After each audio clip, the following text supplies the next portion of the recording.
அஸ்ஸலாமு அலைக்கும். ஆல்ரெடி ஒரு வீடியோ போட்டிருந்தேன். அதோட கன்டினியூஷன் தான் இது. ஸோ ஆல்ரெடி வந்து சிக்கன் குழம்பு இருந்துச்சு. கூடவே வந்து சைட் டிஷ்க்கு ஏதாச்சும் வெஜ்ஜு செய்யலாம் அப்படின்றதுக்காக குக்கீஸ் பேக் ஆகிட்டுருக்கோம்ல, அந்த சைக்கிள் கேப்பில் பார்த்திங்கன்னா பீன்ஸ் எல்லாம் நறுக்கி வச்சாச்சு.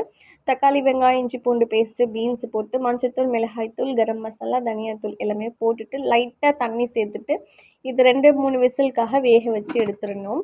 ஸோ வெந்ததுக்கப்புறம் பார்த்திங்கன்னா ஆல்ரெடி குக்கீக்கு முட்டையோட வெள்ளைக்கரு மட்டும்தான் சேர்த்துருந்தேன். மஞ்சக்கரு அப்படியே இருந்துச்சு இல்லையா, அதை யூஸ் பண்ணிக்கலாம் அப்படின்ட்டு அந்த மஞ்சக்கருவை பீன்ஸ் நல்லா வெந்ததுக்கப்புறம் வந்து உள்ளே சேர்த்துட்டு நல்லா மிக்ஸ் பண்ணோன்னா எக்கு பொடி மாஸ் மாதிரி ஒரு ஏதோ ஒன்று ரெசிபி ரெடி ஆயிடுச்சு. சாப்பிட்டாச்சு. சாப்பிட்டதுக்கப்புறம் ஆறி இருக்கிற குக்கீஸ் எல்லாம் வந்து பேக் பண்ணி எடுத்தாச்சு.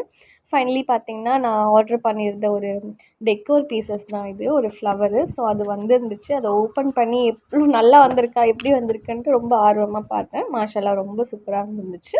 வீடியோ பிடிச்சிருந்தா லைக் பண்ணிக்கோங்க.